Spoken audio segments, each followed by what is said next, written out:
Gente, então, boa noite para todos. Axé para nós, obrigado aí, Patrícia, Dogum, por estarem aqui com a gente hoje. Mais uma sessão aí da nossa Biblioteca Popular, do nosso Cineclube. André, faça as honras aí, dê um salve aí para a galera. Salve, gente. Boa noite, tudo bem aí com todo mundo? Dizer que é mais um... Agradecer mais uma vez, né? Mais uma sexta-feira a gente aqui, fazendo essa troca, tendo a possibilidade de trocar, de aprender e de desfrutar um pouco daquilo que a gente produz. Agradecer ao pessoal que está chegando aí, tem um pessoal chegando aí, interessante, legal. Eu sou o André, faço parte da Biblioteca Popular, né? Fui integrante do NCA. Hoje eu e o Dani, a gente está tentando tocar junto com o Renan a Videoteca Online, dizer que é um espaço aberto para sugestões de novos filmes, para divulgação de trabalhos que estão acontecendo. Então todo mundo que está assistindo a gente agora, se tiver alguma indicação, se achar alguma coisa, algum filme, algum trampo interessante para a gente estar exibindo aqui, depois fazendo bate-papo, coloque nos comentários ou de repente chama a gente no privado depois para a gente poder até conhecer e fazer essa troca. Beleza? Acho que por enquanto é isso. A dizer que eu sou candomblessista, sou iniciado no candomblé queto, faço parte de uma casa tradicional que chama IBC Alaquetu Axé Ibialá, fica aqui na zona sul de São Paulo, e acho que por enquanto é isso. E a gente vai batendo um papo aí. Agradecer ao Dogum, agradecer a Patrícia aí pelo tempo, pela disponibilidade de estar aqui com a gente, dizer que vocês são muito bem-vindos e o espaço é de vocês para que vocês tragam para a gente um pouco do que foi essa experiência e do que vem sendo essa experiência dessa produção. Beleza? Com vocês, gente, por favor. Vamos começar pelo Dogum, depois Patrícia faz as honras para a gente pôr o filme no ar. Vamos lá, quem quiser começar. Certo, boa noite para geral aí que está na sintonia. Para quem não me conhece, meu nome é Dogum, sou rapper, MC, aspirante a cantor também, estou aprendendo devagarinho. Cineasta, roteirista e tudo que o tempo e nossos ancestrais permitirem, nós exerce em terra aqui. E acho que basicamente é isso. O resto vocês vão conhecer um pouquinho aí no desenrolar do papo. Legal, mano. Patrícia, bem-vinda, querida. Obrigado aí. Se apresente, por favor. Eu que agradeço. Axé para todo mundo. Boa sexta-feira para a gente. Sou Patrícia Borissá, sou filha do Coevodum Azansu, de Dona Irene de Azansu, candomblé Jeje, aqui em São Paulo.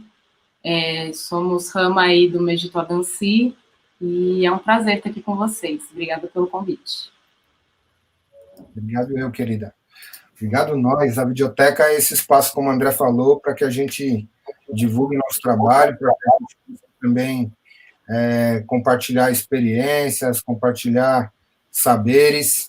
E esse filme é muito especial, né? Porque eu acho que vem numa esteira também de colocar em pauta temas que nesse momento têm sido muito importantes, né? No momento de avanço de um conservadorismo extremista que muitas vezes persegue as religiões de matriz africana, que vem destruindo as nossas florestas, que vem acabando com as comunidades indígenas, praticando um genocídio que a gente historicamente vem lutando contra. Então, eu acho que é muito importante ouvir as pessoas que vocês trazem nesse filme, ouvir a palavra de vocês, e vai ser muito importante a gente poder debater aqui também com quem estiver junto aqui assistindo a gente. Já estamos num número bacana. Então, eu queria que vocês só dessem uma palhinha assim, do qual foi a ideia de produzir o filme, qual foi a importância também, Patrícia, de trazer a sua casa como uma das referências para o trabalho, para a gente poder dar o play para todo mundo assistir junto. Certo. Uma das coisas assim que eu friso como importante na construção desse trabalho é que ele não foi feito numa ótica de vamos aqui conversar com um indígena ou vamos aqui conversar com pessoas de terreiro.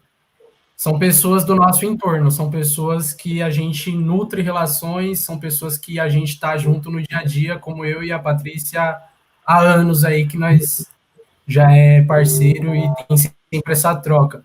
Então, esse registro audiovisual nada mais é que um registro da vida, né? Porque para mim o cinema é isso, ele é um registro sensível de coisas que estão acontecendo na vida, basicamente, né? Então, não tem nenhum tipo de maniqueísmo, nenhum tipo de atuação, é uma troca registrada nossa, uma troca íntima nossa registrada, e que tiveram coisas muito mais íntimas, tão íntimas ao ponto de nem estarem num registro audiovisual, porque a gente sabe dessa responsa do sagrado, e muita coisa que é sagrado tem que permanecer sagrado, né?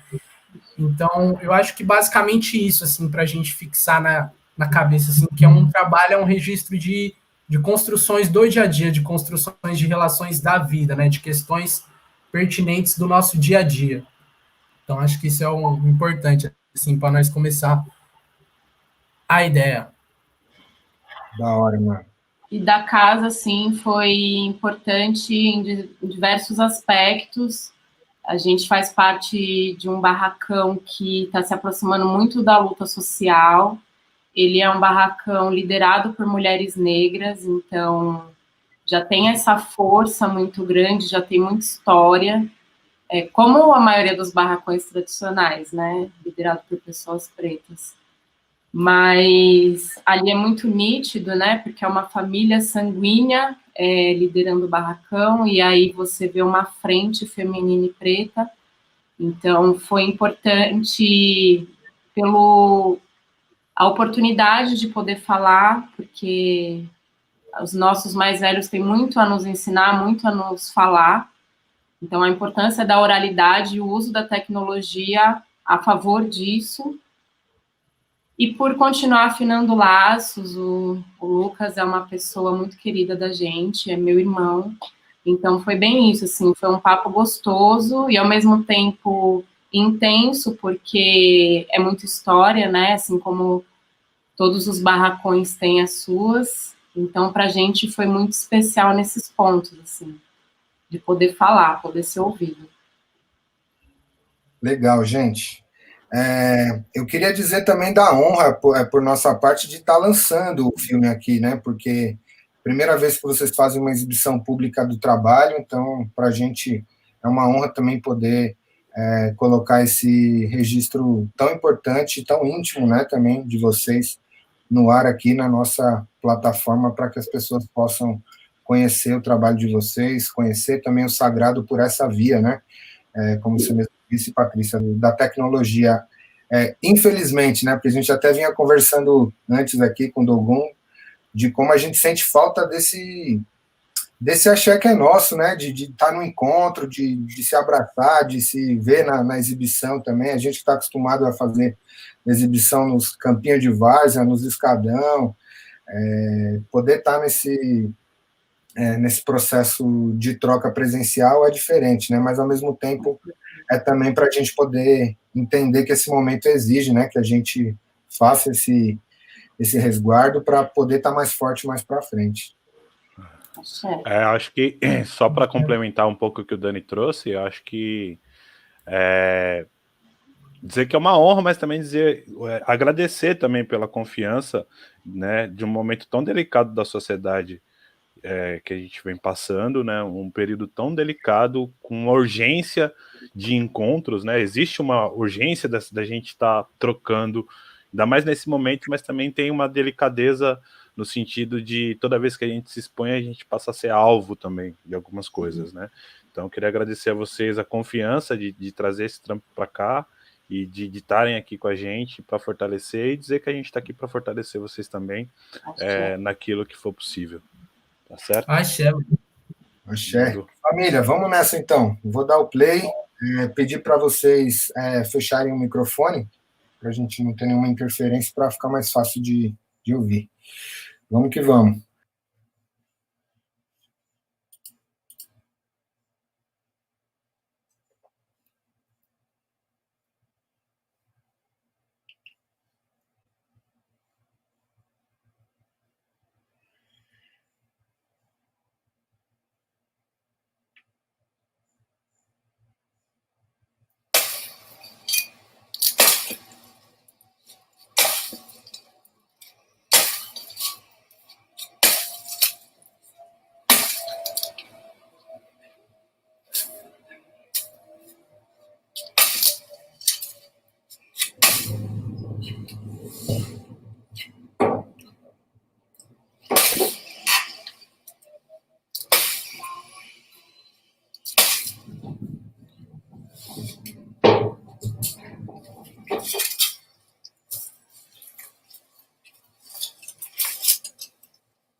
botar sua mão as linhas que quer ser. Se sente falta de lá, se vier vai ficar. Amor até tu diz, vovó Campita.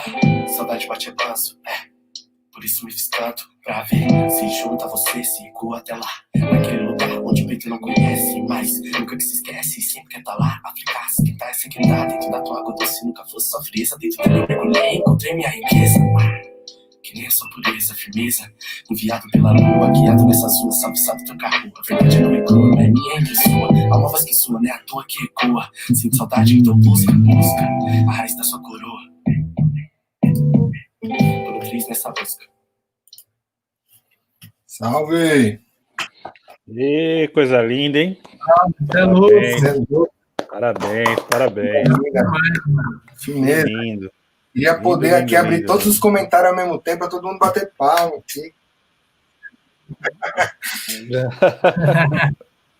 Toda vez que eu assisto esse filme, eu fico com maior fome. A Mirene maltrata o nosso coração.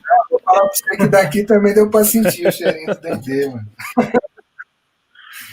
Coisa linda, mano. Parabéns aí para vocês, mano. Fico feliz demais de estar exibindo aqui e de ver também a qualidade técnica, mano, a grandiosidade também do registro, do respeito, da delicadeza com cada plano, com cada momento. Fala um pouco, Dogun, para a gente começar, como foi pensar o filme também em termos de produção audiovisual, né?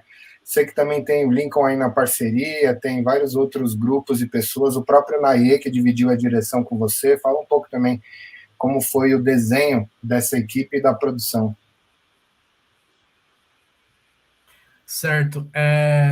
Antes de qualquer fita, esse filme ele está dentro de uma vivência nossa enquanto coletivo, que a gente começou a pensar essa questão da fome, né? Da fome e do ato de se alimentar nos seus múltiplos sentidos, né? Então, no sentido mental, corporal e espiritual, né? E a gente começou a refletir em todas as esferas e todas as camadas, tipo, desse mundão que nós vive, que impacta diretamente nessas coisas, que impacta nessa fome e, ao mesmo tempo, nessa fita de se alimentar, né? Então, a gente começou a observar da nossas próprias experiências, como nós estava se alimentando espiritualmente, como que nós estava se alimentando fisicamente, né? E como se a gente estava se alimentando mentalmente, né? E, assim, são as trocas muito complexas e muito sensíveis que levavam a gente, tipo, para diversas observações, assim, de vida mesmo, assim. A gente parou para observar que essa tríade, né, tinha uma fita em comum que era uma interferência externa, assim, e interna de um pensamento hegemônico ocidental, tá ligado? Então, tipo, nisso de buscar a raiz, né, de tentar entender como seria uma alimentação saudável dessas três fitas, da mente, do corpo e do espírito, sem essa interferência da nossa rotina do cotidiano de estar vivendo em diáspora aqui, tá ligado? Tipo, enquanto pessoas racializadas, é um bagulho que, tipo, mexeu muito com as nossas ideias, assim, saca? Porque são fitas muito complexas, né? Para começar desse lance da alimentação. Acho que é um fato, ninguém discorda disso, que a gente se alimenta muito mal no dia a dia, assim. Eu falo em questão de cultura, sabe? Culturalmente falando, a gente já nasceu num mundo globalizado, né? Então, tipo, a gente tende a alimentar na mesma fita que o Sassá fala ali, de coisas rápidas, né? De coisas ali, tipo, instantâneas, que é até o nome dos alimentos em geral, assim, né? E baseado nisso, tipo, surgiu essa ideia de fazer esse registro e essa troca, tanto com o Sassá, tanto com o Quay e a Dona Irene e todo mundo dali, justamente para conversar a respeito disso, né? Para refrescar a nossa memória, de trocar com os nossos mais velhos e saber como era antes, tá ligado? E como era um espaço sagrado. E de certa forma, popularizar isso, né? Deixar isso aberto para pessoas assim como nós, que às vezes está nessa neurose e não tem um ponto referencial para estar refletindo nessas fitas, tá ligado? Então, isso foi uma primeira fita.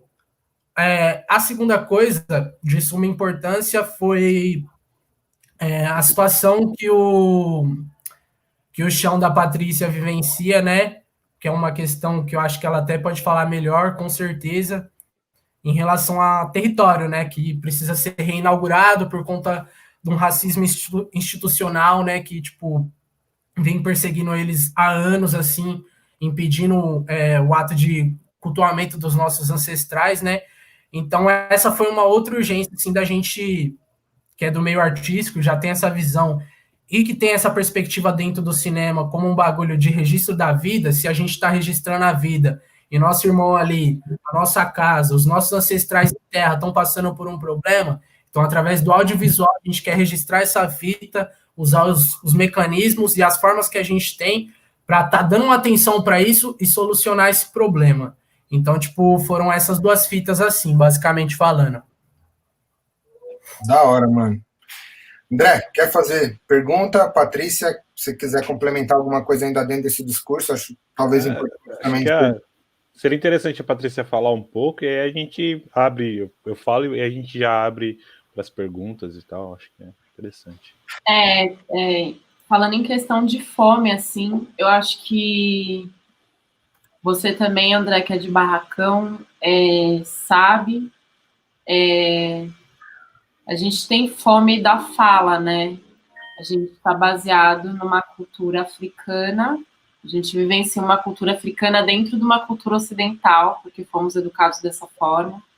Então, somos silenciados a todo momento, seja de todos os lados o racismo, né? Então, por ser uma religião preta, africana, ela é brasileira, mas com berço em África, né? Então, seja por movimentos veganos, eu tive um embate ontem mesmo por conta disso, seja pelo racismo religioso, que nos apedrejam, que queimam nossos barracões, e aí tem o aval de, enfim, de toda uma estrutura que a gente sabe, muito pesada. Então, a nossa fome, assim, dentro do nosso barracão, principalmente essa fome da fala, essa fome de ser ouvido com respeito, e como o Lucas falou, a gente perdeu o nosso barracão para virar um terreno baldio, que a prefeitura retirou.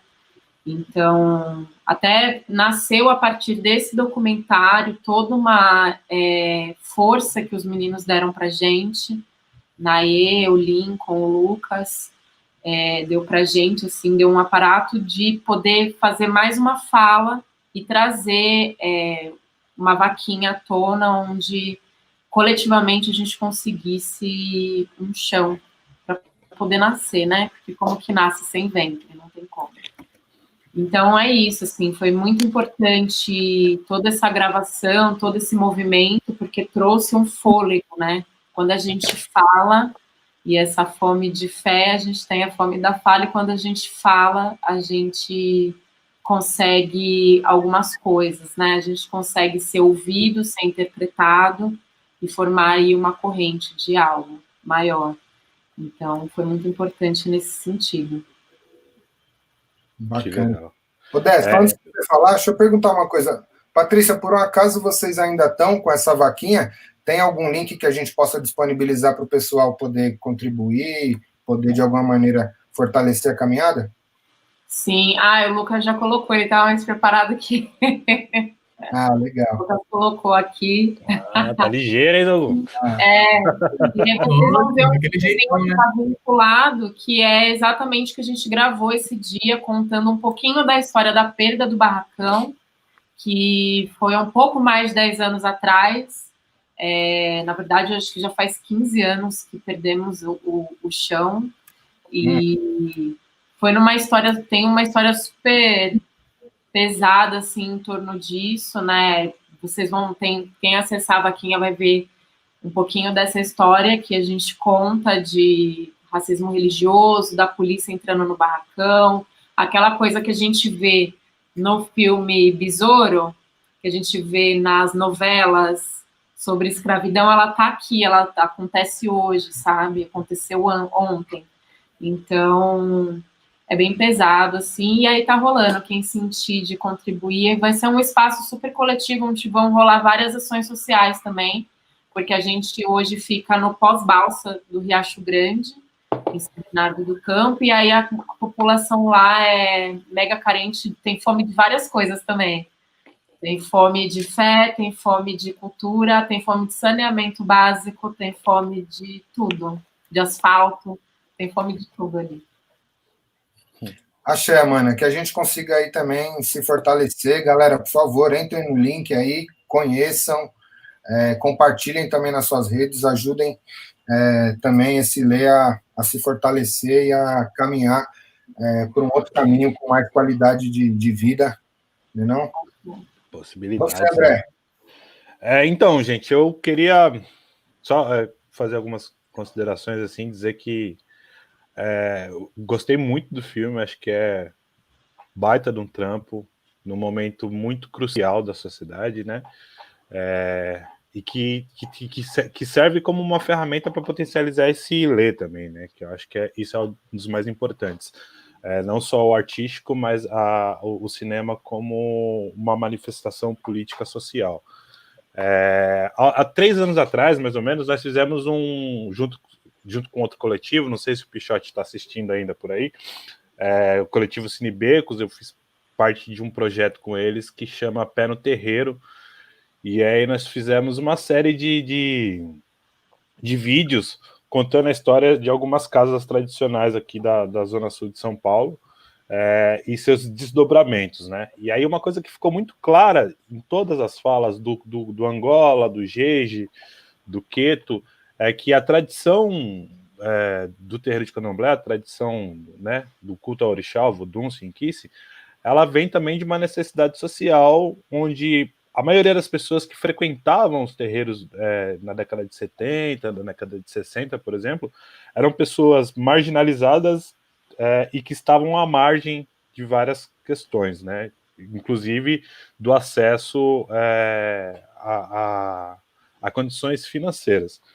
Então, dentro da casa, dentro do terreiro de Candomblé, esse hábito de comer junto, né, de comer aquilo que o orixá não recebe, né, porque é isso, a gente tem dentro do culto esse momento de imolação, né, de sacralização do animal e de ofertar ao orixá, ao Inquice Vodunce, e depois a gente também tem que alimentar essa comunidade. Então, a ideia eu pirei muito no nome, porque essa ideia de fome de fé, ela remete a muitas questões que fazem parte do cotidiano da população periférica, da população carente e da população de matriz africana, de território africano, que essa ideia de a gente precisa alimentar os nossos deuses para que eles nos dê condições, mas a gente precisa alimentar esse ebé. Como que se alimenta esse ebé? Se alimenta esse ebé com a carne dos animais que foram sacralizados. E aí, durante esse meu desenrolar do pé no terreiro e de frequentar uma casa de axé, eu consegui acompanhar um pouco da discussão sobre a lei de imolação animal. O Sassá, ele traz essa questão da indústria alimentícia e essa discussão do vegano ou do vegetariano, né? Algumas pessoas hoje em dia ainda falam do candomblé vegano, que isso para mim não faz o menor sentido. Eu acho que as pessoas estão muito, muito perdidas, né? Tipo, sei lá, enfim. Mas que aí ele traz uma discussão que é muito interessante, que na defesa dele, o advogado Dr. Edio, ele fala que durante a assembleia lá, ele fala, é muito interessante que as pessoas estejam querendo defender os animais, mas aqui nessa casa, todos que estão aqui para votar contra as tradições africanas, ao culto de matriz africana, estão usando sapatos de couro, estão usando cintos de couro, estão usando carteiras de couro, bolsas de couro. Então, é uma questão que não está relacionada ao animal, ao respeito, à defesa da vida do animal. Está relacionado a uma perseguição religiosa, a uma perseguição racial, principalmente. Acho que a gente tem que pontuar muito que isso é uma perseguição racial, antes até de ser religiosa, eu acho que ela já inicia como racial, de uma sociedade que quer condenar tudo aquilo que não faz parte do seu globo de conhecimento, né? E aí é muito louco também pensar que, por exemplo, a gente busca muito essa história da tradição africana por estar inserido dentro da matriz africana, por estar inserido dentro dos terreiros de candomblé, mas a gente também tem uma variação em território nacional dos outros tipos de fé que também alimentam, né? Que é tipo, a gente pensar as tradições católicas, os movimentos das igrejas nos interiores do Nordeste e por aí vai. Todas também discutindo essa questão da fome com um outro viés, é lógico, mas também discutindo essa questão da fome. Então, de alguma maneira, a busca pela espiritualidade, ela não passa despercebida, ou ela passa, ela não pode ser separada da busca por uma sobrevivência, por uma vida com qualidade, né?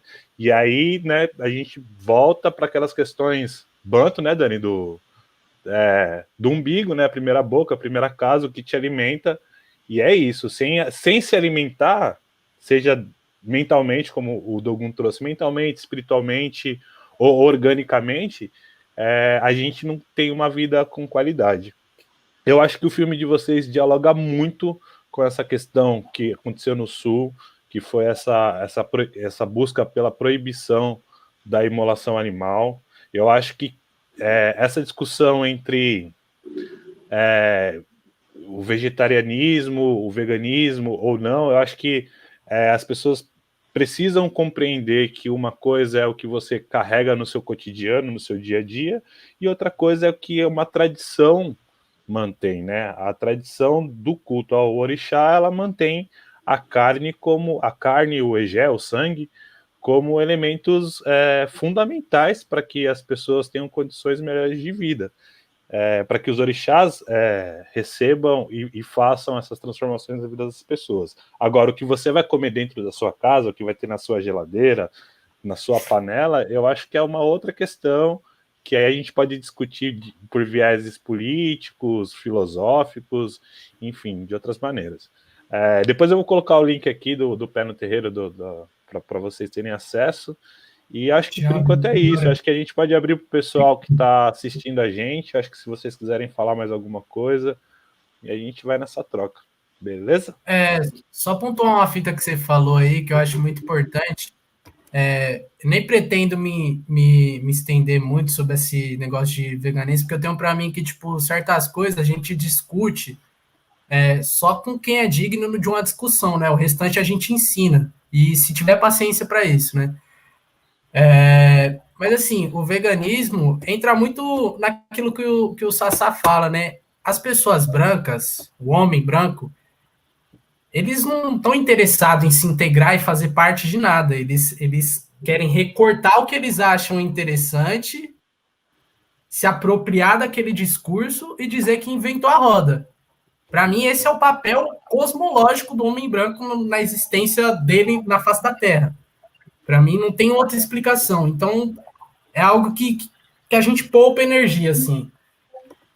E essa coisa do veganismo, eu acho uma palhaçada, porque o veganismo nada mais é do que um recorte mal feito de várias coisas que o movimento Rastafari já fala há anos. Há anos. De uma maneira distorcida, em que eles empregam um racismo religioso que é de praxe da parte deles.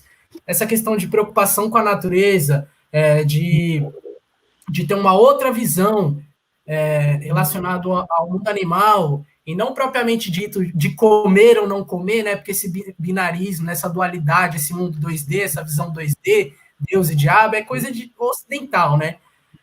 E isso no movimento Rastafari tem uma outra profundidade, tá ligado? Então, tipo, são coisas que eles recortaram e se apropriaram e dizem que inventou a roda, e não é bem assim.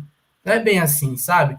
Então, tipo, eu acho bom a gente estar embasado, né? Saber muito bem da nossa própria história, da nossa própria cultura, porque quando a gente escuta um tipo de coisa desse, dá risada. Dá risada, porque é incabível, é insustentável, né? Tipo, uma coisa que não se fundamenta. E se fundamentar é apenas em verdades e mentiras. Só essa pontuação bem rápida, assim.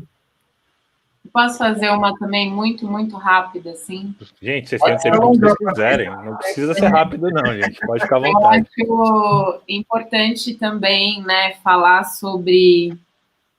Eu acho muito engraçado, né, assim, trágico mesmo, porque a maioria das pessoas que não fazem parte de uma cultura de barracão, elas acham que a gente espirra e mata um frango, né? Espirrei e matei um frango. Não é bem assim, não é por esse viés, não é dessa forma.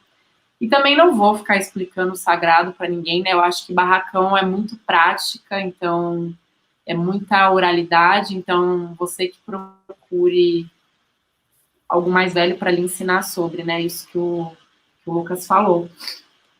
E eu vejo um movimento realmente que fala nesse sentido de veganismo e tal. Eu sou capoeirista também, eu faço a prática da capoeira de Angola, e assim como surge, né, dentro do candomblé, agora tem a vertente do candomblé vegano e tal, também surge a capoeira orgânica, né?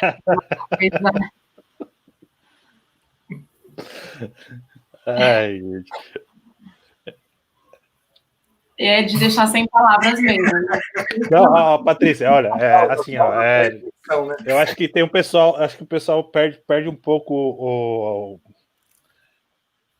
perde a oportunidade de passar de boa, tá ligado? Porque, mano, eu vi quando você falou da capoeira orgânica, e aí vocês foram falando e eu pensei, mano, eu vou falar do bagulho da capoeira orgânica. Mas quando chegou para mim essa notícia da capoeira orgânica, chegou assim, a capoeira orgânica, nova técnica para se ensinar capoeira para quem não tem ginga. Ginga.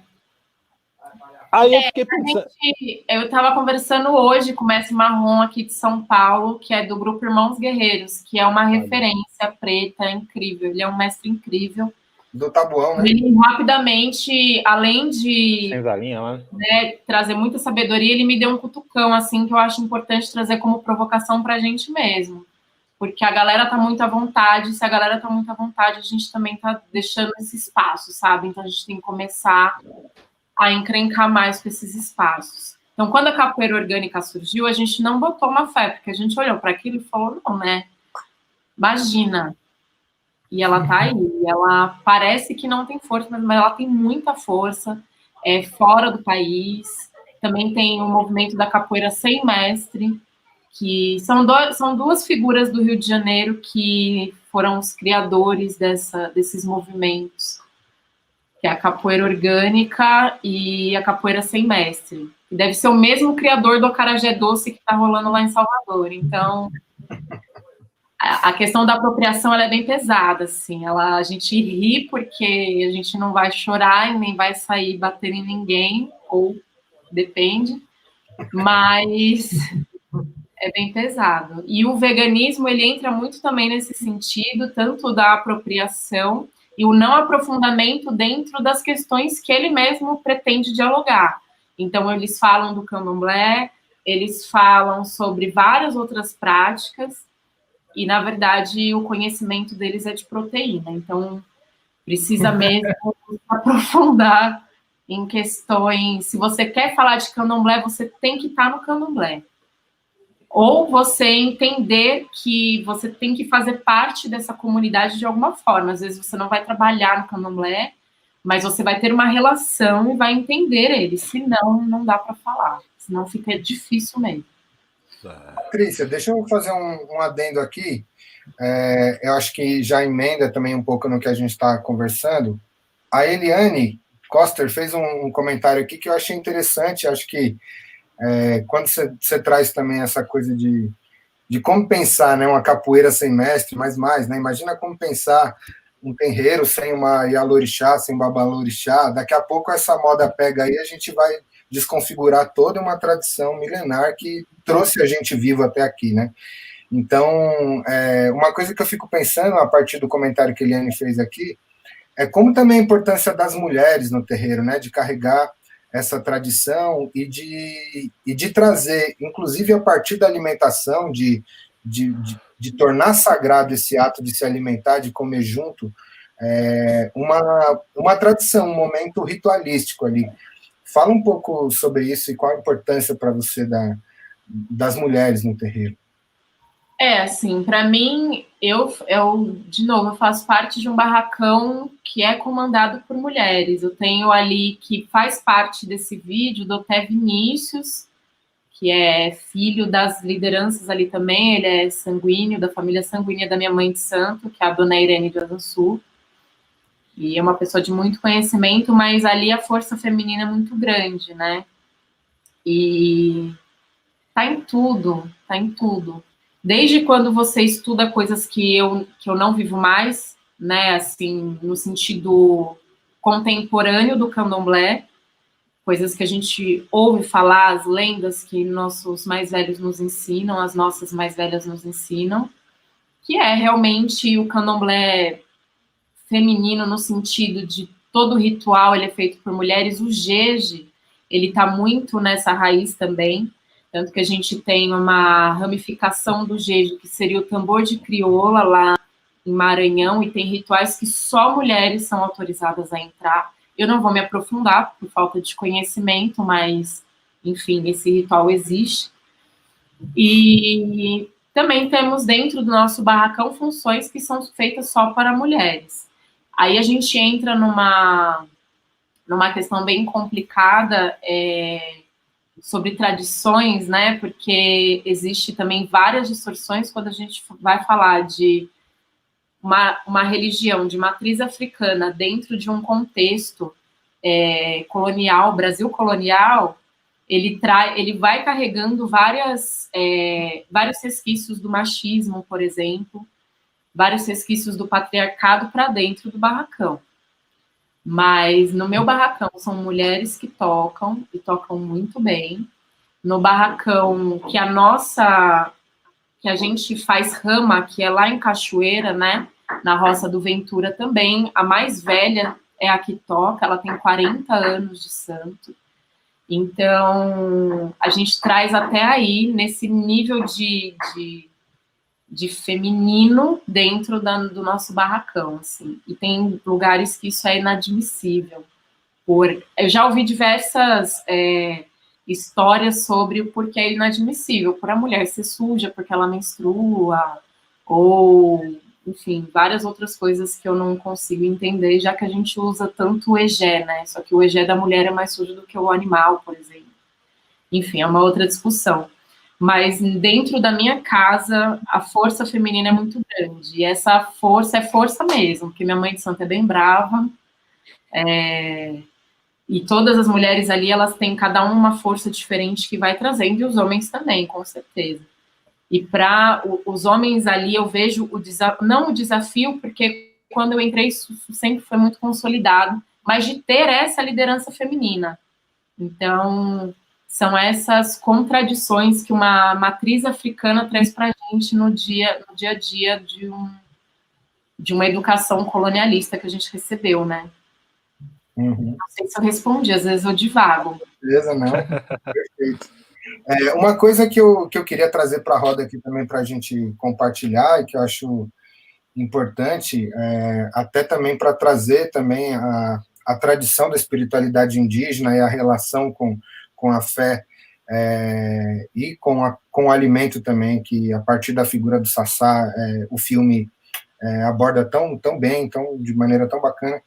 Eu queria que a gente falasse um pouco sobre como também perceber o filme também agindo nessa linha de trazer talvez esses dois grandes troncos da nossa sabedoria ancestral, né, que é a sabedoria indígena, a sabedoria negro-africana, e como pensar também, né? Eu vejo ali, eu conheço o Sassá de muitos anos, sou super fã dele, da Cris Roseno, de ver as crianças ali também correndo, né? E ser esse lugar que tem muitas coisas em comum, né? A minha família, que é de tradição na Umbanda, sempre essa coisa dos caboclos, dos herês, dos curumins, e da gente estar vendo essas diferentes ramificações nesses cruzamentos dessas duas tradições, seja na fé, seja também na culinária e na cultura, né? Que é essa coisa da comunhão no cotidiano, do comer junto, da roça, né? Do cuidar da roça, do mato, do criar ali um ambiente que liga a gente mais com essa cultura da natureza e tal. Como foi trazer isso para dentro do filme, Dogun? Falando assim, de uma perspectiva de uma não linearidade de tempo, né? Que a nossa ancestralidade traz muito isso. Eu vejo a gente reafirmando o que já foi e o que ainda é, né? Porque a gente tem uma evasão muito grande aí e normalmente não é ensinado sobre isso. Mas os povos originários, os povos indígenas e os povos africanos, eles já estabeleciam contato muito antes do período da escravidão. Os africanos já vinham para a América, os indígenas também já iam para a África. Então, já existia uma relação de troca, de sabedoria, de vivência. Isso é datado historicamente, isso é o que é o mais louco, que é um datamento histórico que é escondido da gente. Então, assim, falando dessa perspectiva não linear, porque eu não acredito nisso de passado, presente e futuro, eu acredito que esse filme, ele exemplifica isso, né? A gente está estabelecendo essa conexão e essa relação entre dois povos. E a gente está cultivando e descobrindo isso, né? Eu acho muito louco porque muita gente pergunta, né, e fala sobre isso, assim, de como que é, de como deveria ser.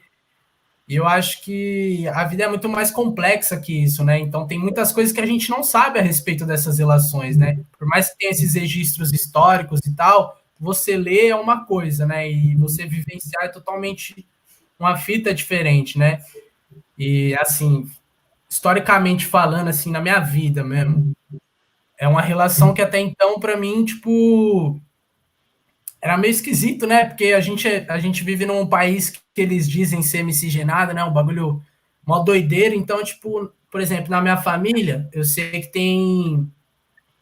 tem ancestralidade indígena e ancestralidade africana. Então, tipo, é uma confusão, assim, tá ligado? Tipo, um negócio que eu fui ter um entendimento, assim, mais velho, mais por agora, tá ligado? De ter essas pessoas mais próximas, tá ligado? Tipo, no convívio mesmo. Eu acho que vai muito dessa perspectiva, assim, mano, de realmente descobrir. Eu acho que é muita potência envolvida, né? Porque nesse ponto, assim, de ancestralidade mesmo, é potência pura, saca? Então, sai coisas como esse trabalho, né? Tipo, como os trabalhos do rango de classe têm sido. E para mim é um indicativo de possibilidades, né, mano? Eu acho que isso é muito importante. A gente está numa encruzilhada e a gente está saindo dela, né? Não ficando parado, se movimentando e percebendo que existem vários caminhos, né? E não ficar parado, porque o que eles querem é que a gente fique parado, né? E, tipo, ficar parado nessa perspectiva de encruzilhada, para Exu é um atraso.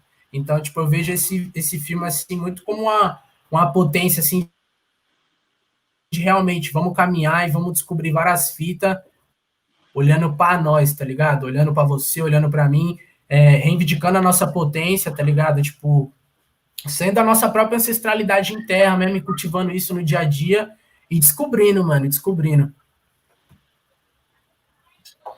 Que louco é isso.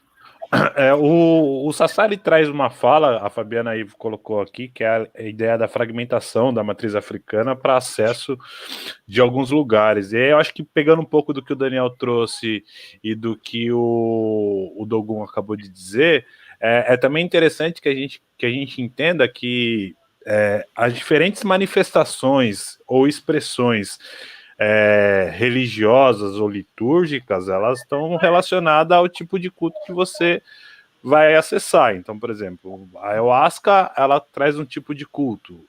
O jeje, quando a jeje, traz um tipo de culto. O queto, o angola, traz outro tipo, né? O batuque, o tambor de mina. E essas variações são fragmentos que todos nós carregamos de alguma maneira, né? Todos nós carregamos um pouco culturalmente, né? Nós temos um pouco dessa cultura ela fragmentada em nós, né?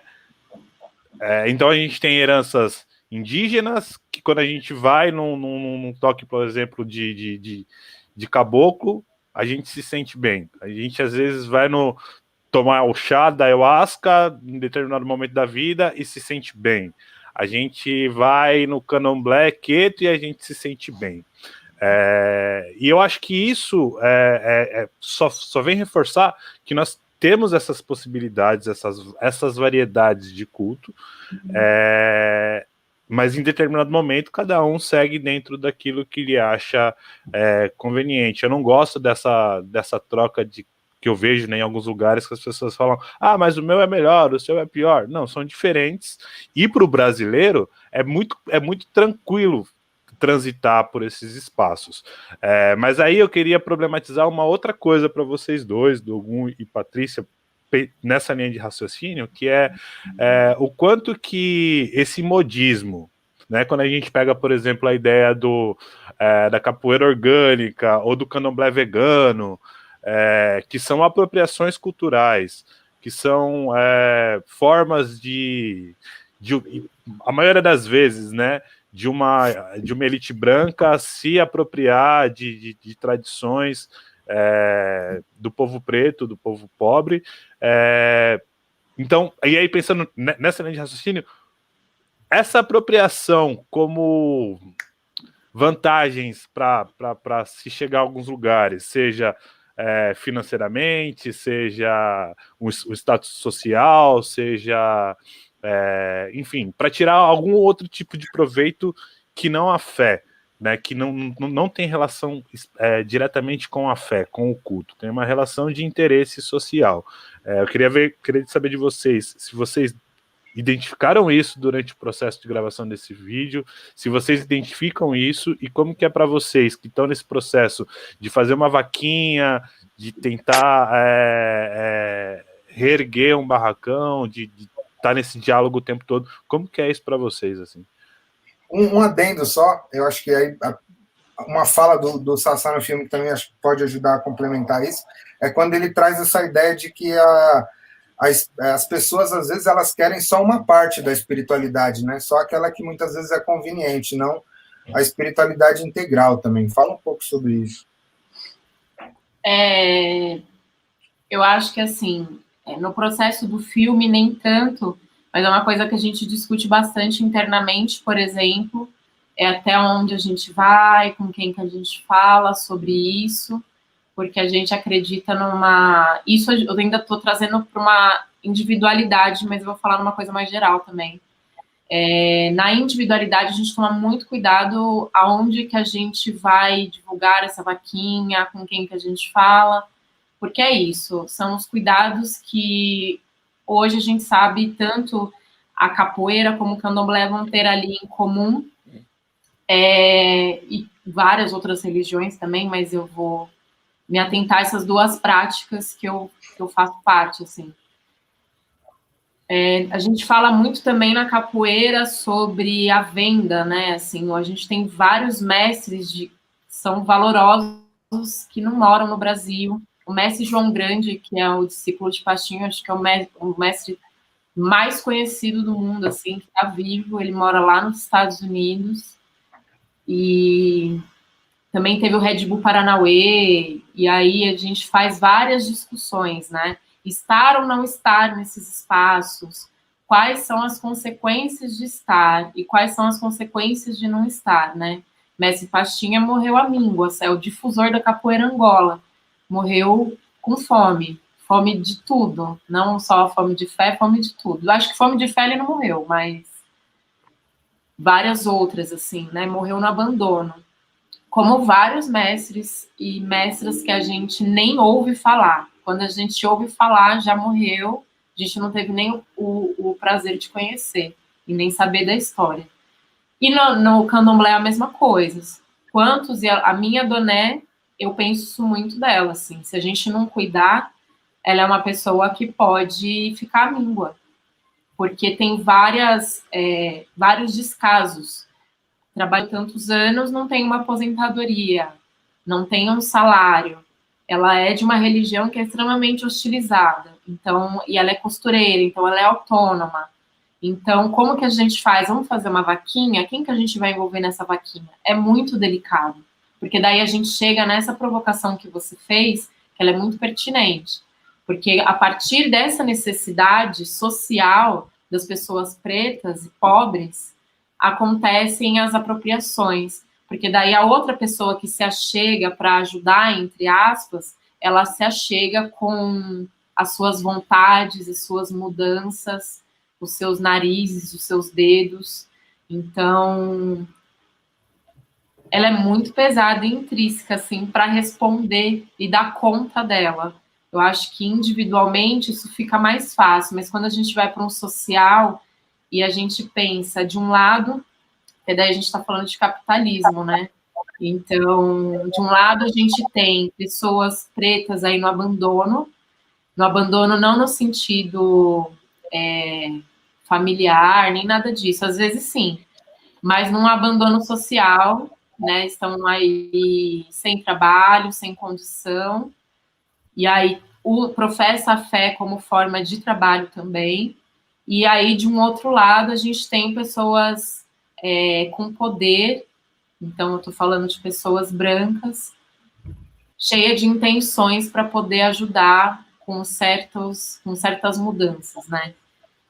E aí a gente entra numa encruzilhada de duas ruas sem saída, porque o caminho foi esse. Então a gente tem como consequência a capoeira orgânica, a gente tem a capoeira sem mestre, a gente tem pessoas recebendo cargo de candomblé por comprar cargo e não por receber, ou porque Vodum deu cargo para aquela pessoa.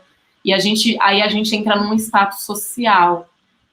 Eu sou o fundador desta capoeira, ou eu sou esta pessoa dentro do candomblé, sabe? Então, a gente entra num outro parâmetro, de novo, e a gente cai na colonização. Quando você fala, André, sobre, o meu é melhor, aquele é melhor, isso é uma hierarquização que não existe, não deveria existir entre capoeira regional, capoeira Angola, entre tribos indígenas, entre matrizes africanas na forma de fé, e ela existe. Então, isso também é uma consequência que a gente colhe. Eu sou melhor do que o seu, porque o seu é pequeno, o meu é grande. Você não tem barracão, então você não serve. Então, fica bem pesado mesmo. Total. Sabe uma coisa que eu fiquei lembrando aqui, ouvindo você falar agora?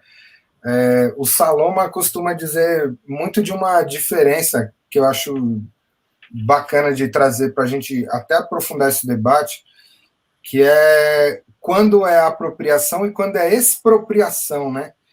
Que quando eu vi a primeira vez isso num texto dele, eu achei muito louco, porque traz uma outra ideia também, porque toda vez que a gente vai fazer esse debate externo com pessoas que às vezes não tem já um certo acúmulo na conversa, muitas vezes isso volta contra a gente como se, você quer proibir de usar turbante, você quer proibir de usar dread, você quer... Não, a questão não é proibir essas coisas que muitas vezes estão só na fachada do que é a tradição, né?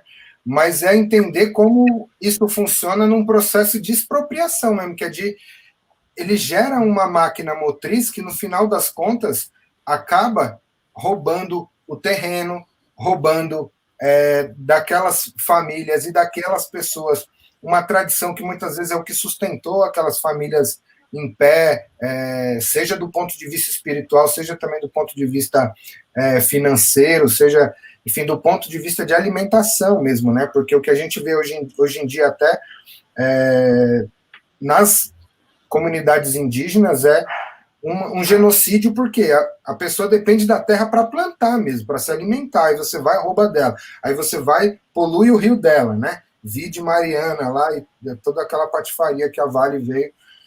E aí você vê como por trás disso tudo, de uma pseudo ideia que parece banal de apropriação, tem uma expropriação mesmo, um roubo histórico mesmo das potências e dessas coisas que muitas vezes estão vinculadas a essa lógica do capitalismo mesmo.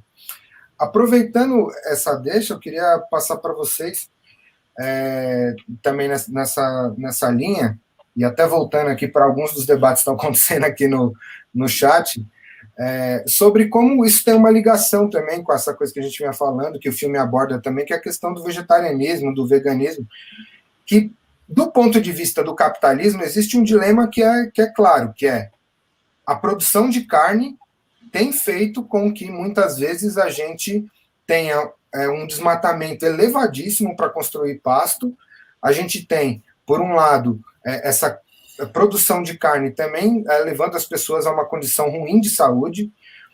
Em que medida a gente consegue explicar para as pessoas também, e acho que o filme traz essa contribuição, que a questão não é produzir carne em larga escala ou fazer um tipo de relação com a alimentação que seja totalmente à base de carne, né? Muitas vezes as pessoas não sabem como que funciona a alimentação relacionada com o sagrado, como que a gente faz com que as pessoas também reflitam, não deixem de refletir essas questões que são sociais e políticas, mas, ao mesmo tempo, que elas entendam e respeitem também a tradição como parte de uma outra relação com o consumo de carne.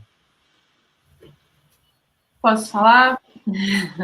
Vontade. Eu acho que, sabe quando você tem a falta de água e aí você culpa a tiazinha que está lavando a calçada? Não que ela esteja... E aí também eu não posso nem comparar com o candomblé, porque não que isso esteja certo, também não é defendendo. Mas eu acho que são os viés, porque a gente está falando de uma coisa muito grande. E é uma coisa que a gente é contra também. A gente não é a favor da indústria da carne. Pelo contrário, a gente gostaria também de estar numa sociedade muito equilibrada. E eu acho que se você tratar desses casos como os casos muito maiores, você vai atacar religiões de matriz africana para falar do veganismo, chega a ser loucura, assim. É surreal. Porque é isso, assim. Primeiro é essa ideia de que a gente, a todo momento, todo minuto, está se banhando com sangue. Tem que parar, assim. Não é assim. A gente não espirrou, matou um frango. Não é assim que acontece. A gente está sempre de branco, viu? A gente não está de vermelho. Exato. Então, a gente não tem essa relação. A gente não olha para um bicho e fala, vou matar ele. Não é assim.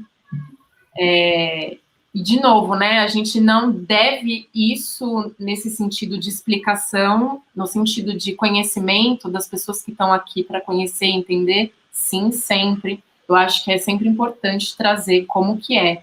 Mas no sentido de explicação para pessoas que ponderam de forma irresponsável, e quando eu digo irresponsável, eu estou falando de pessoas que morrem, né, por serem candomblecistas, por terem o seu barracão, de pessoas assassinadas. Então, isso é uma irresponsabilidade. A essas pessoas não devemos nada. Então, a gente explica no sentido de assim, gente, não é dessa forma, você precisa conhecer melhor o candomblé para poder falar. Mas é surreal. É você culpar pequenas atitudes contra um dragão de 7 cabeças, que é o capitalismo. E é ele, sim, que trata o animal como um produto. A gente, nesse sentido, eu acho muito interessante o documentário, e nesse sentido da fome, porque a gente acaba tendo uma relação muito parecida no sentido do indígena com a relação lá na natureza. A gente cultua sagrados diferentes, eles podem ou não se encontrar no sentido de serem parecidos ou não. Dá para sincretizar também, a gente não sincretiza só com o católico, a gente sincretiza Vodum com orixá, com divindades indígenas, né? Não existe só a fé cristã, a gente precisa tirar isso como epicentro da coisa. E aí a gente vai ter uma relação parecida, porque a gente se harmoniza com a natureza. Os nossos Voduns, e os orixás, os inquices, eles têm fundamentos na natureza. Então, a gente procura sempre esse equilíbrio. Então, você não vai ficar gastando água dentro de um barracão, você nunca, nunca, nunca, nunca vai desperdiçar comida dentro do barracão, você nunca também, a importância da comunidade, você nunca vai negar um prato de comida a ninguém. Então, assim, é muito irresponsável. trazer esse debate para um lugar onde já tem muito apedrejamento de várias outras instituições, de vários outros olhares, onde o epicentro é o racismo e nada mais que isso. Então, as pessoas que trazem esse debate, como ser contra o candomblé dentro desse debate, são pessoas que elas estão se escondendo atrás de algo. Então, eu devolvo a provocação às pessoas que olharem, porque tem uma indústria gigantesca para as pessoas poderem debater melhor o veganismo. Inclusive, né, mana, venhamos e convenhamos, o que é o rito mais simbólico da tradição católica, que é o peru de Natal, né, que movimenta muito mais a indústria do que com certeza várias outras questões na tradição, seja da Umbanda ou do candomblecismo, né? Eu acho que a gente precisa, de todo modo, assim, eu acho que essa discussão, pensando em sociedade, ela é muito delicada no sentido... eu acho que a discussão sobre o que o veganismo traz em relação à indústria, ela é super válida para a sociedade, e acho que a gente tem que debruçar sobre ela, entender. Agora, o que não dá, e aí para mim é inaceitável, e aí eu acho que a minha postura... ela é essa, a postura do Ilê, do qual eu faço parte, é essa também, de meu babá, peço a benção a ele, que é, a gente às vezes foi tão negado de fala, que ter que responder certas coisas é desnecessário, então ou você manda pra puta que pariu, sabe, ou é isso aí, da hora, parabéns pra você. Agora, uma coisa que essa história do candomblé vegano, por exemplo, o candomblé vegano traz, e eu não consigo compreender, né? O candomblé, além do culto à natureza, como a Patrícia trouxe, né? Nós cultuamos elementos da natureza, nós estamos o tempo todo dialogando com a natureza e as naturezas dos indivíduos. Então, eu tenho uma natureza que para ela entrar em equilíbrio, eu preciso me conectar com a natureza do orixá que reina na minha cabeça, e é a partir daí que eu vou ter uma vida mais saudável. É essa a minha fé, resumidamente, essa é a minha fé. Só que esse aprendizado, ele foi trazido pelos meus ancestrais, então a gente também cultua os nossos ancestrais, né? A Umbanda, ela cultua os ancestrais. Quando a gente vai, o caboclo, ele é um ancestral nosso, o Exu é um ancestral nosso. E aí, por exemplo, a minha avó, que talvez seja a minha ancestral que desencarnou mais recente, na minha árvore genealógica, ela criava galinha. Ela criava galinha no quintal dela. E aí ela matava a galinha e ela fazia a galinha para os filhos comer, para os netos comerem, né? Era uma forma que ela aprendeu de sobrevivência e subsistência de uma mulher preta com 8 filhos, sem marido, de criar. Então, como é que ela alimentava os filhos dela? Teve uma moça que falou sobre a questão das mulheres alimentando as pessoas no terreiro de candomblé. E a gente não precisa necessariamente ir para um terreiro de candomblé. A gente pode voltar nos nossos avós, a dona Luzia, a avó do Dani, que também tinha lá, vó Bina, que tinha lá seus bichos e matava e dava de comer, e de uma galinha alimentava 15 filhos, 10 netos. Então, que porra de ancestralidade que o candomblé vegano busca quando não reconhece que a sua ancestral mais próxima, ou seu ancestral mais próximo, aprendeu a sobreviver dessa maneira, porque ele não tinha como, às vezes ele plantava o chuchu, plantava um negócio, mas se o tempo não ajudasse, né, se viesse chuva demais ou se viesse chuva de menos, eles não comiam, mas se tivesse um bichinho ali no quintal, eles comiam. Tem um amigo meu da Bahia, o Euler, que ele fala que na Bahia, lá onde ele vem, se mexeu, eles matam para comer. Importa se é preá, o que seja. Mas por quê? Porque são formas que uma sociedade aprendeu de sobrevivência, gente. E aí a gente precisa... e isso é diferente de você pensar em indústria. Porque, por exemplo, as casas de candomblé das quais eu visitei, das quais eu conheço, e tenho um pouco mais de proximidade, todas essas casas, elas buscam seus bichos para sacrifício, para imolação, em criadores.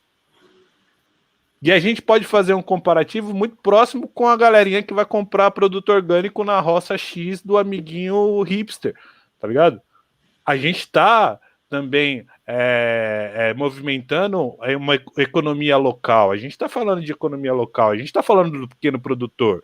A gente está enfrentando essa estrutura que o capital trouxe. Quando a gente compra a galinha no criador e aí eu trago para minha casa para fazer para minha esposa, para as minhas filhas. Eu tô combatendo a granja, a sadia, o frango pronto da sadia, sabe? Existe isso, mas até que ponto que a gente tem que se desgastar e aí eu tô falando quanto candomblessista, tá? Quanto homo orixá, até que ponto é que eu tenho que me desgastar para discutir isso com pessoas que estão cultuando uma ancestralidade das quais talvez elas nem saibam que existiu. Então, que ancestralidade é essa que essas pessoas buscam? Para mim não faz sentido nenhum. Assim, isso é muito difícil mesmo. Dogum. Você viu do bolinho de Jesus que eu vi. Capoeira orgânica. Enfim, mas eu queria... Isso que o Daniel falou, da expropriação, é um bagulho muito louco, porque o movimento vegano é isso. É isso. Tipo, eles não estão inventando a roda de estar pontuando essas coisas, tá ligado? Há mais de séculos já tinha pessoas pretas e pessoas indígenas falando sobre isso. Eu dei exemplo dos Rastafari. Os Rastafaris falam, não vou comer o que a Babilônia me dá, entendeu? Só que é um pensamento multiversal, né? Porque esse movimento vegano, que vamos falar o português bem claro, é encabeçado por pessoas brancas e com interesses bem pré-definidos, né? São pessoas que veem as coisas de maneira fragmentada. É a mesma bala que o Sassá fala no filme, entendeu? É o que tem interesse. É simples, é o que tem interesse. Então, tem muita gente, inclusive pessoas que eu já tive o desprazer de conversar, que lutam pelos animais e chega em casa, tem empregada que cozinha, que passa, que dá comida praticamente na boca. E assim, é isso que você falou, dá esse bagulho de tipo, mano, eu não sei se eu bato, se eu mando tomar no cu, tá ligado? Os veganos mãe de pet, né? Os veganos, eu sou mãe de pet, eu sou pai de pet. Mãe de pet, pai de pet, tipo... Mas eu não como, eu não como. Ai, cara. Foda, né, mano? Eu perdi minha linha de raciocínio, minha integridade. Mas assim, uma coisa para a gente pontuar e ficar atento, a gente está falando de várias paradas, veganismo, capoeira orgânica. No hip hop também, agora o slogan do hip hop é o rap não tem cor. Então, tipo assim, em vários setores assim, a gente vê cada vez mais uma assimilação e embranquecimento maior. E, tipo assim, falando das pessoas que têm uma consciência, né, que sabem, assim, um pouco do que está acontecendo, muitas vezes fica numa masturbação ideológica de ficar falando, mas os brancos fazem isso, o racista faz isso, faz aquilo. Mas e aí, mano? E nós? Porque eu acho que existe uma responsa da nossa parte de ser displicente para chegar ao ponto que tá ligado? E essa displicência, ela vai direto no ponto que quando é o pega para capar, surge alguém falando, não, gente, não é bem assim, não, a gente tem que pensar de uma maneira mais humana, integrada. Aí não dá, vai continuar acontecendo essas coisas mesmo. Mas, enfim, tipo, é que eu concordo com todos vocês que vocês estavam falando aí. É um assunto muito complexo, inclusive para esses meios, assim, eu acho que tem muita coisa para trocar, imagino que vocês também. E estrategicamente falando, eu acho que é inteligente a gente nem falar certas coisas aqui, porque senão ele já assimila e já aprende, né, como não agir, o que fazer, e aí fode com o rolê. Então, certas coisas nós deixamos entre nós, né? Pode crer. Mano, uma coisa que uma vez o Douglas Belchior postou uma questão, um texto falando sobre a origem, por exemplo, do cristianismo, né? A própria origem do Cristo, né? Como um homem negro na região dele. Isso aqui é a apropriação cultural mais antiga do que essa, né, mano? O que virou o cristianismo hoje, né? A roxa da Lucia. Ah lá, já começa pela figura, né? Você primeiro embranquece a figura para ela ser aceita universalmente. Depois você rouba dela tudo que é mais fundamental, mais fundante na tradição, que inclusive as doutrinas salomônicas que foram importantes para o movimento Rastafari. E aí depois, no final das contas, a gente já não sabe mais quem é quem, né, mano? Então esse pé do moio aí é que é embaçado, porque no final das contas a ressaca da onda que engole a gente, né? É muito louco. Eu queria passar aqui também um pouco para a gente dialogar mais aqui, que a prosa tá boa e a gente às vezes até esquece do pessoal do chat. Tem uma pergunta aqui que eu queria pôr aqui para a gente discutir, que eu achei bem legal. Aí o Adilson Mendes coloca: queria saber sobre a opção do plano fixo. Em geral, o plano fixo está ligado à distância entre quem filma e quem é filmado. Me pareceu que a opção pelo plano fixo se deu em razão do respeito. Alguma coisa a dizer sobre essa questão mais também da escolha do enquadramento, da fotografia? Com certeza. Porque entra naquilo que eu estava falando, né? Tipo, a gente não estava só fazendo um registro audiovisual, a gente estava ali enquanto ser humano trocando ideia com os nossos mesmo, entre os nossos. Então, o posicionamento da câmera, a gente estava sentado, estava todo mundo sentado. Quem estava operando a câmera estava fazendo o ebó ali de fuder as pernas para absorver um conhecimento, entendeu? Então, estava todo mundo sentadinho em respeito. Então, foi essa fita mesmo, assim. A gente escolheu por estar numa vivência. A gente não estava só gravando o bagulho e foda-se, tá ligado? Então, tipo, é justamente isso mesmo. Da hora.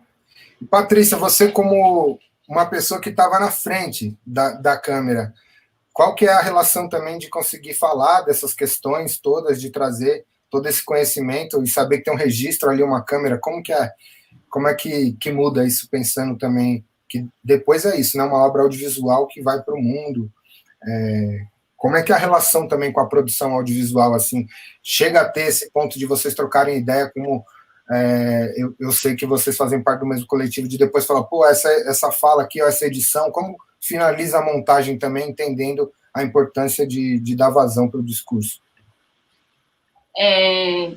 Eu já participei de alguns projetos junto com o Dogun, que me ensinaram bastante sobre esse universo. Eu trabalho com visual, eu sou designer gráfica e luthier de pandeiro. Então, assim, eu não estou acostumada a estar na câmera, né? Mas eu gosto muito do processo, montar cenário, sei lá, pensar algumas coisas. Mas ali foi particularmente difícil para mim, porque eu acho que eu estava ali como uma ponte, não como uma, sei lá, como um papel ali de fato, sabe? Porque para mim é muito difícil estar num local, tanto que eu sentei ali no chão, porque onde eu ocupo no barracão é sentar no chão. Então, por respeito também, né? Quando a gente tem o mais velho, a gente nunca fica acima dele ou no mesmo nível, dele ou dela. Então, foi nesse sentido mesmo. Foi uma escolha também. Minha mãe de santo, ela é muito tranquila, ela, dentro do ritual ali do candomblé, tem todas as hierarquias, mas ela me deixou à vontade e assim eu preferi sentar no chão. Então, para mim, é especialmente difícil estar falando de candomblé perto de anos e anos de história que tem ali. E de audiovisual, a gente pensou ali um cenário super gostoso, mas estar ali de frente, pensando em todo um impacto, para mim é bem complicado. Bacana. Dé, quer pontuar alguma coisa? Eu tenho mais algumas aqui, mas quero passar a bola aí. Não, eu queria só perguntar para a Patrícia e para o Dogun, assim, quando a gente produziu o Pé no Terreiro, a série e tal, e a gente foi visitar as casas matrizes, existia uma resistência muito grande dos babalorixás, das yalorixás, dos ebomes, né, em aparecer para a câmera, né, impor uma roupa, em colocar uma roupa tradicional para ser filmado. Eles têm esse lugar, pelo menos os que nós visitamos, tá? Eles tinham esse lugar de não ficar muito à vontade. Alguns, inclusive, tinham uma questão com o IFAM, perguntar a sessão do IFAM, uns não gostavam muito, os outros gostavam muito, enfim, todas essas questões. E aí eu queria saber, aproveitando, acho que o Dani vai colocar, para vocês dizerem como que foi isso com o Suiá, como que foi isso com o pessoal de lá, se eles tiveram essa resistência, como é que vocês fizeram essa troca porque eu percebi que elas estavam bem à vontade, assim, pelo menos deu essa impressão. Como que foi esse diálogo, né, na verdade, assim, pensar como que foi essa troca, de falar, a gente vai filmar o filme assim, assim, assado, de explicar como que foi isso dentro da... Primeiro, eu acho importante pontuar que o Dogun, ele frequenta, né, o barracão, então a mãe já conhecia ele. E eu realmente fiz um papel de uma ponte, né? A minha ideia nem era participar tanto, mas de fazer essa ponte. Eu digo que o povo de Candomblé é muito desconfiado, né? Assim como o povo nordestino, a galera mineira é um povo desconfiado. Então, é uma entrevista antes, para quê, por quê, com quem, que horas, onde, quando.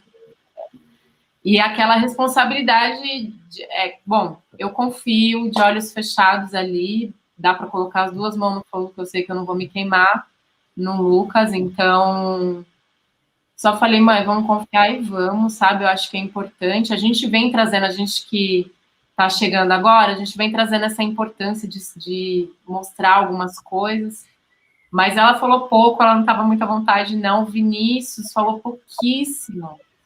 Teve muita fala muito massa que acabou não entrando, porque não tinha tanto a ver com o assunto, mas a gente trocou várias ideias, assim.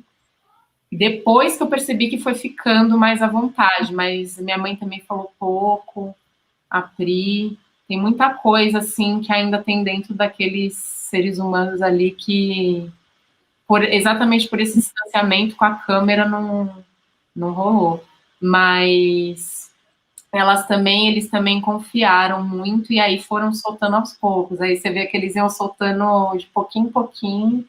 Aí no final a gente já estava falando tudo, assim, que não tinha mais a ver com o assunto, mas foi uma prosa longa, acho que foi umas 4 ou 5 horas de gravação, né? Por aí. Caramba. De fala, foi bastante fala. Da hora. Ô, Dogun, peraí, rapidão. Antes do Dogun dar sequência aí nessa fala, queria saber também com você, velho, como é que foi fazer essa montagem, que é isso, você teve uma porrada de material de dois lugares muito delicados, né, que é o Sassá e que é a IA, assim, como é que foi para você ter acesso a todo esse material e pensar essa montagem para não expor, e enfim. Legal, era isso mesmo que eu ia perguntar, que apareceu aqui. Bacana. Da hora. Foi minha primeira montagem, mano. Primeiro filme, primeira montagem, primeiro tudo. É bem algum mesmo, no sentido artístico. Aquele que vai primeiro, só vai, entendeu? É bem nesse sentido mesmo. Então, para mim... Sim, eu fiz a montagem com o Lincoln, né? O Lincoln tava ali do lado, ele já tem uma experiência e tal, mas, tipo, foi a primeira montagem, assim. E, mano, foi assim, eu passei um sufoco, assim, no quesito de cansaço, assim, saca? De, às vezes, tá ali na função, porque eu sou assim, mano, se eu pego um bagulho, nossa, às vezes tem que chegar alguém, dar um tapinha no ombro e falar, então, mano, você precisa dar uma descansada na sua cabeça e tal. Mas foi muito gostoso, assim, pra mim, mano, e muito natural, tipo, eu peguei a intimidade com o programa fácil, assim, o Lincoln me passou umas visão, e eu tinha firmado no meu coração, assim, que, tipo, mano, eu queria deixar de uma forma em que as pessoas que participaram desse processo se vissem de uma forma positiva, se vissem bonitas, se sentissem no trabalho mesmo e não como um objeto, porque o cinema, né, eu vejo que tem muito disso, né, tipo, muitas vezes, muitos filmes, muitas produções, numa ótica de pegar as pessoas como objeto mesmo, que é um bagulho até que o Lincoln comentou aí da fala do Sassar, não vem com esse bagulho de pococar, não, né, tipo, não vai muito nessa lógica, assim, né, de de tratar as pessoas ali como objetos e não como, mano, a pessoa que tá ali na vida, é um registro da vida, tá ligado? É um registro histórico sobre um momento, sobre um fragmento de toda uma narrativa da sua vida ou da vida das pessoas que estão ali. Então, sempre quando eu tô produzindo algo, eu penso nisso, saca? Não é qualquer coisa. Não posso trabalhar nessa perspectiva de qualquer coisa, né? Tipo, tem que cuidar de mim, né? Cuidar ali da responsa, de estar direcionando o bagulho, de estar pensando os bagulho, para poder cuidar também das outras pessoas que estão participando do bagulho, né? Então a montagem foi muito um processo assim de cuidado, assim mesmo, sabe? De olhar com carinho, de ver falas que talvez pudessem trazer algum tipo de problema, uma interpretação por outras pessoas que assistissem e não tivessem na troca, porque também tem isso, é isso que a Patrícia falou. Foi uma troca de 4 horas e é aquela fita que eu disse também. É uma troca entre os nossos, então foi um bagulho muito sensível. Tanto que ficou um material enxuto, né? Ficou um filme relativamente curto, justamente porque a gente assistiu o material bruto e considerou que aquilo, mano, era para quem tava ali, mano, não fazia sentido tá numa obra exposta assim mesmo, um registro audiovisual, enquanto o filme assim mesmo. Então, tipo, a gente teve eu e o Lincoln teve esse senso, assim, na hora da montagem, de saber, mano, tipo, isso aqui não é estratégico, tá, pros outros, tá ligado? Do que eu conheço da Patrícia, do que eu conheço da religião também, de pensar esse sentido. E também tem aquele ponto na cabeça, né, mano? Porque é uma coisa que eu busco até escutar os mais velhos sempre, e a Patrícia já trocou ideia sobre isso, porque tem muita coisa de religião de matriz africana, de espiritualidade africana na internet, né, mano? Se você for pesquisar aí, tem várias entrevistas com Exu, com Caboclo, tipo, e é uma fita, né? Tem um pessoal que defende, aí tem outro pessoal que não defende, eu só fico aqui na miúda, né, mano? Só na disciplina aqui escutando, mas eu tô ligado que a maioria dos mais velhos, tipo, é uma questão delicada, né? Então, eu, tipo, já afirmei isso assim na hora de montar o trabalho para ter esse respeito, assim. E, mano, teve muita fala muito linda, assim, que, tipo, a gente falou, não, mano, não, deixa isso aqui internalizado entre nós, que é muito forte, de uma profundidade muito grande, que às vezes abre margem para outras fitas que as pessoas não vai captar, que não é interessante para estar num registro audiovisual, tá ligado? Tipo, às vezes é mais pela troca mesmo. Total. Mano, e uma coisa que é importante, eu tava até lembrando aqui de uma situação, tem um camarada que também é de terreiro lá de Belém do Pará, e uma vez ele mandou um vídeo num grupão geral, assim, ele tava falando disso de, porra, olha que lindo que foi esse rito de hoje e tal, uma situação muito íntima, assim, do terreiro, aí acabou gerando justamente esse debate, né, de como, putz, será que isso era para ter disponibilizado, assim, para tanta pessoa ou não? Mas teve uma fala que ele ponderou que eu achei interessante também, porque é isso, né, mano? A gente sabe da importância de preservar um certo lugar do segredo do sagrado, né? Mas tem também um lugar que é aquele da gente, e aí eu acho que é onde entra o filme, talvez a grande sacada e a grande importância, que é também de que maneira a gente disputa a narrativa com esse eurocentrismo que já está hegemônico, né, mano? Porque na medida em que a gente também coloca um outro ponto de vista sobre a religiosidade, sobre como existem outros sagrados e que esses sagrados também estão disputando espaço na sociedade e que eles têm uma visibilidade positiva, como a sua montagem deu conta, né, mano? Eu acho que isso também fortalece, sabe? Eu acho que é um pouco esse lugar também, né, que é importante a gente pensar. É uma linha muito tênue, né, mano? A gente tem que ficar sempre muito ligeiro, mas é muito importante para que as pessoas possam também fazer outras escolhas, né, mano? Porque o que a gente conhece de família, principalmente na quebrada, né, mano? De gente que, assim, eu sou evangélico porque sou. Às vezes a avó até era de terreiro, tem uma família toda não sei o quê, mas as pessoas vão morrendo e aquele vínculo vai se perdendo. E o que a pessoa recebe todo dia, nas novelas, nas propagandas, show da fé, não sei o quê, no final das contas, acaba virando uma escolha fácil, né, mano? Viável, porque tá ali na mão. Tem uma pá de igreja do lado e ninguém reclama do barulho, né? Agora bate um tambor, aí começa a chamar a polícia. Então, eu acho que é um pouco também esse exercício, né? Eu tenho muito para mim, assim... Desculpa, Lucas, pode falar. Não, fala mesmo. Eu acho que A gente tem uma vantagem muito grande, é por isso que a gente está de pé até hoje, que a gente tem Vodun Leba, né? Ou Orixá Exu, que ele domina a comunicação. Então, ele é o dono da inteligência e da comunicação. E aí a gente aprende, eu acho muito maravilhoso isso, Lucas, e até agradecer a sensibilidade, porque é isso, a gente aprende a se comunicar, às vezes na entrelinha, às vezes no olhar, às vezes numa gíria que não é todo mundo que conhece. Então, Vodun Leba vem trazer isso para a gente, de agir com inteligência e a comunicação ser o nosso aliado, porque hoje tudo que a gente fala pode ser distorcido, né? Porque as pessoas, quando elas estão nos atacando, pessoas com práticas racistas, elas vão descaracterizar tudo que a gente fala. Então, independente do que a gente for falar, aquilo vai ser descaracterizado, vai ser tirado do contexto e vai ser usado contra a gente.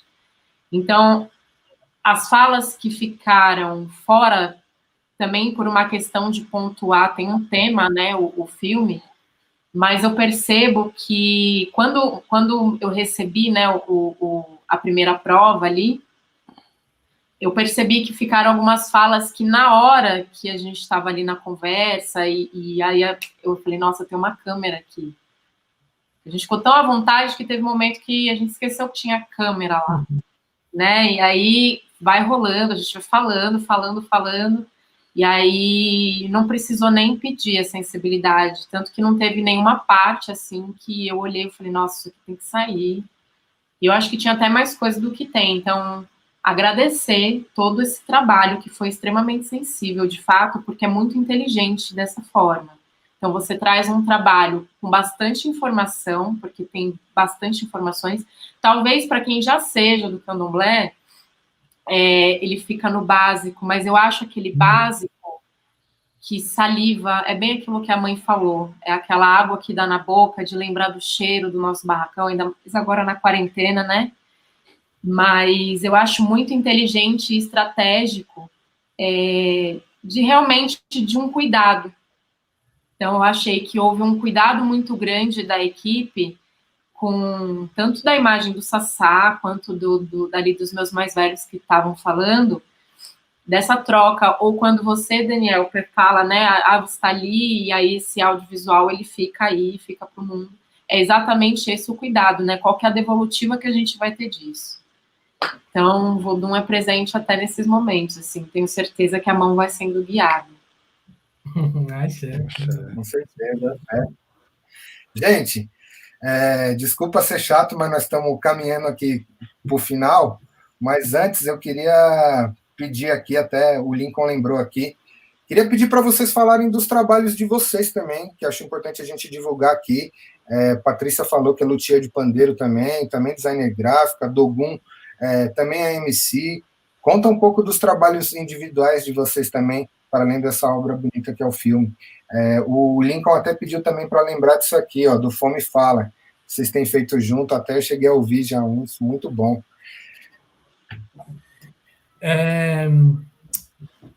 Faço música, né? Sou MC, rapper, tenho um trabalho já disponível do Banzo Aurum, lançado em 2018, que conta um pouquinho da minha história nesse chão, que também tem um clipe maravilhoso que a Patrícia fez a direção artística junto comigo, que é o Na Fé dos Ancestrais, que é o single desse disco. Tenho trabalhado recentemente com cinema, cada vez mais. Como o Lincoln falou aí, além desse filme que estreia, a gente já está estreando uma série em formato de áudio, que já está no seu segundo episódio, que é A Fome Fala. Tem o primeiro episódio, Sobrevivendo no Inferno, e o segundo episódio, Nada Como o Dia Após o Outro Dia. É uma ficção científica de quebrada. Mano, o bagulho tá muito louco, escuta, é um trabalho muito sensível, com muito cuidado também. Fora, enfim, mano, não vou nem falar mais, vocês escutem lá e tirem as próprias conclusões. E é isso, minhas duas áreas, assim, mais fortes é o cinema e a música. Eu tô desenvolvendo meus trabalhos nesses âmbitos, assim. Também tem um grupo de rap, Projeto Preto, trabalhando aí na estreia do nosso primeiro disco. E o que der para fazer, nós faz. Se bater no coração, nós faz. Porque é isso, várias faces. Da hora. Eu queria só fazer a última fala, acho que é agradecer quanto ao Morixá, né, pelo trampo que vocês fizeram. Eu acho que é muito bacana. Eu sempre tenho uma preocupação muito grande em relação ao que é produzido sobre a matriz africana, porque eu sempre acho que é uma faca de dois gumes, né? Ao mesmo tempo que, de repente, a gente está pensando em expor o que há de legal, o que há de bonito no nosso fazer, na nossa vida, né? Porque é isso, orixá é vida, vodunce é vida. Então, às vezes a gente está nessa ânsia de querer mostrar o que é legal, o que é bonito, e aí a gente acaba fazendo com que se torne, sei lá, algo banal, assim, e aí a gente volta naquela discussão da apropriação, da fragmentação da fé, até porque o que eu vejo é que muita gente tem uma questão de resgate da ancestralidade que as pessoas buscam, mas que não estão prontas ou não querem fazer parte Ceabian. As pessoas não querem passar, as pessoas não querem regras, as pessoas, né? Porque, por exemplo, todo culto que mexe com energia, que manipula algum tipo de energia, como o próprio xamanismo com o Sassá, ele tem uma série de regras a serem seguidas, né? A pessoa, para participar daquele culto, seja ele ou seja o candomblé, ela acaba assinando um contrato social, né, que é a ideia de, você precisa passar por essas coisas aqui, beleza? Então, beleza.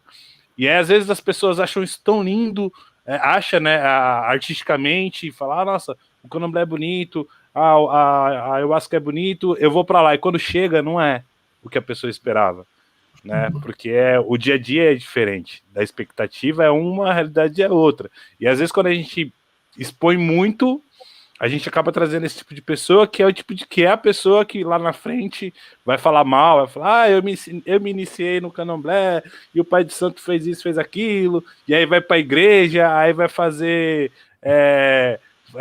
pedido para PEC de não sei o quê, enfim, vai ser a pessoa que vai agredir o nosso culto. Então, assim, eu acho que é uma faca de dois gumes nesse sentido. Por outro lado, eu acho que a gente tem sim que o tempo todo tá nos colocando para a sociedade, dizendo, olha, nós existimos, nós resistimos e nós iremos continuar existindo, e a nossa crença, a nossa fé, ela é linda, ela existe, ela está aqui. Eu fiquei muito feliz com o filme de vocês, e aí eu só queria fazer a última fala, que tem uma mina que chama Priscila Novaes, e ela é dofona do Oxum, ela tem um projeto que chama Quitanda das Minas, e ela tem um livro que chama AG1, A Comida dos Deuses. E esse livro é muito bacana, eu acho que dialoga muito com o trampo que vocês fizeram. É um livro que traz um pouco da cozinha de candomblé, mas sem expor segredos, sem expor nada do tipo. É um livro que vale muito a pena para essa discussão e para que as pessoas entendam um pouco mais e que a gente entenda um pouco mais. Beleza, gente? Muito obrigado, Patrícia. Dogum, valeu mesmo. Dani. Eu agradeço também pela oportunidade da fala, pelo espaço, né? E pela contribuição que vocês também deram hoje para mim, pela essa troca. Lucas, sempre te agradeço por tudo. E falando em vista de trabalho, eu deixei 2 trabalhos, que é o do pandeiro, e eu deixei a página do meu Cue, que tem um pouco do meu trabalho que eu cuido da página. Eles ficam brincando que o meu cargo é publicitária dentro do candomblé. Tem cuidado. E a gente vai fazer agora uma série de... O Jeje a gente não acha quase nada. Com muita responsabilidade, eu prometo. A gente vai fazer uma série de alguns conhecimentos básicos do candomblé de Jeje, que, sei lá, algumas falas, algumas lendas, porque a gente tem mais aí coisas iorubás, né? Então a gente vai trazer um pouquinho do Fon. Então quem quiser acompanhar a página, a gente vai começar a ter a fala dos mais velhos ilustrada na página. E, gente, é isso. Boa noite. Muito, muito, muito obrigada em nome do Barracão, em nome da dona Irene de Azansu, em nome de Vodun Azansu, muito obrigada pelo espaço, porque tudo isso forma um caldo que está sendo engrossado, e a gente vai ver os resultados já já. Com certeza. Obrigado, gente. Também, rapidamente, o pessoal do rango de classe, né? A Fran, o Ronaldo, operando a câmera, o Lincoln, todo mundo aí que fez esse corre junto, pessoas que eu amo. O Naye, que dirigiu junto comigo, que infelizmente ele não pôde estar aqui hoje, mas é uma pessoa incrível. Eu espero que a gente tenha uma futura oportunidade de trocar essa ideia todo mundo junto. E agradecer vocês do Videoteca. Peço licença para sair. Foi uma achei imensurável. Muito gostoso essa troca, muito importante para mim. E alimentou mesmo. A bênção. Parabéns, benção. Boa noite a todos. Só para a gente finalizar, uma última coisinha. Lembrar que daqui a 15 dias. Daqui a 15 dias, a gente vai ter a exibição do curta em animação da Thaís Scábio, Mulher Preta, lá do Jardim Miriam, do Cavalo Marinho, uma produtora de quebrada de 1000 anos, que um corre fantástico. Então, estejam com a gente também, importante para fortalecer a nossa produção, dizer para quem ainda não curtiu o canal da Videoteca, ir lá curtir, ativar o sininho para receber as notificações, que isso também ajuda nós. Firmeza, Rafa? Isso aí. Fechou? Só agradece. Falou, gente. Tamo junto. Beijo.